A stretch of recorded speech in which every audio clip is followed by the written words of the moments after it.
What's the biggest bullet you ever dodged? I was working my first ever job waiting tables. I was around 17 at the time and remember being so excited to start as soon as possible. After all my training was finished and I got my certifications, I was put on the closing shift. We closed at 10 p.m. every night and typically it was just my cook and I. I always worked better alone and I didn't really get along with most of the other waitresses anyway, so it was nice. At the time of the incident, I really could never trust my gut because I had mild anxiety and couldn't tell if what I felt half the time was valid or not. I had started my shift that evening around 3 p.m. I said goodbye to the last waitress and I was on my own with my cook. Everything was pretty slow and normal until I got a call about one of the specialty items on the limited time menu we had. The food couldn't be ordered as takeout and the lady over the phone really didn't take it well. After a little debating, she finally decided she would dine in at the restaurant.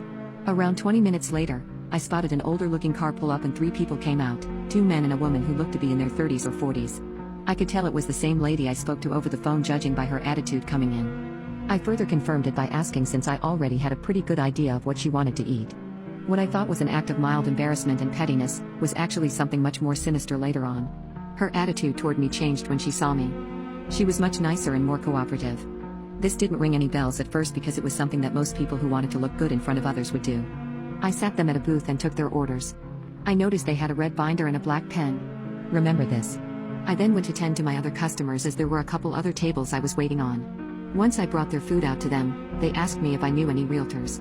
This was normal, and it wasn't uncommon for outsiders to be looking for getaway homes. I would say this was reasonable for me to assume it was nothing if they didn't already look like the unsavory type of people. Nonetheless, I gave them the phone number to a realtor I knew closely and well since I often went to church with her. There weren't any other notable interactions aside from occasional small talk if I wasn't doing anything or refilling their drinks. It was around 4:30 p.m. now and they were the last of my tables to leave the restaurant. If any of you were in the foodie industry, you know that as a server, you don't really get breaks. Just a lunch most of the time, and sometimes not even that if it's super busy all day. So my cook and I took this as an opportunity to take a well-deserved break. We walked out behind them and had a small chat with them. I should mention by now that the front of the restaurant had a disabled ramp coming up to the doors. It was long because the building was on a raised foundation. This is important.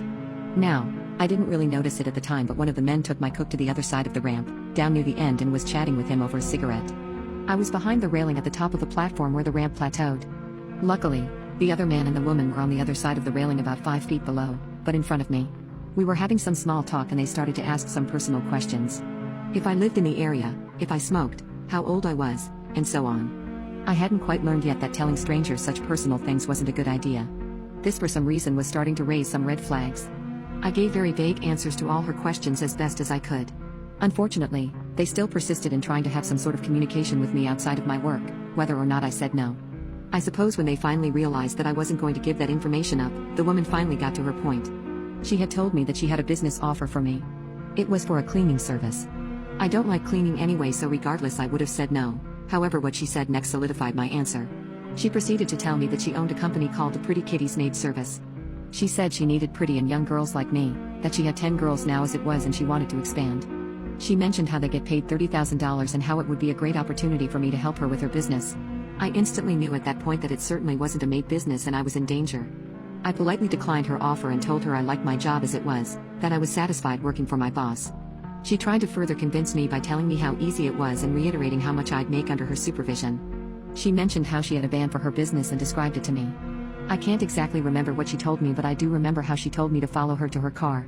She said she'd show me a picture of her van and her car, but her phone was in her hands. I knew for certain I wasn't going anywhere with her or near that vehicle. I declined yet again and said that I was fine right where I was. I said she could show me on her phone instead, but she was hesitant. After which she proceeded to end the conversation and left with the 2 men. A little shaken, I walked back into the restaurant with my cook and told him what I had just experienced. He joked about how I'd have good money if I went with them. Because I didn't take the situation as seriously as I should have, I laughed with him. At the end of that night when the cook's grandmother came to pick us up, I mentioned the weird interaction. A panicked look came over her and she sat silent, staring at me. I got confused and asked her if everything was okay. She broke it to me that I was almost trafficked and I was incredibly lucky I didn't get kidnapped.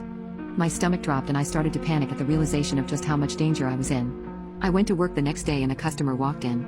Now normally in my part of town, not many people like to sit and relax for a while. They're mostly there to just eat and leave as it wasn't exactly a cafe. I got into my apron and sat this gentleman. He was well dressed, not in a suit and tie, but just nicely dressed.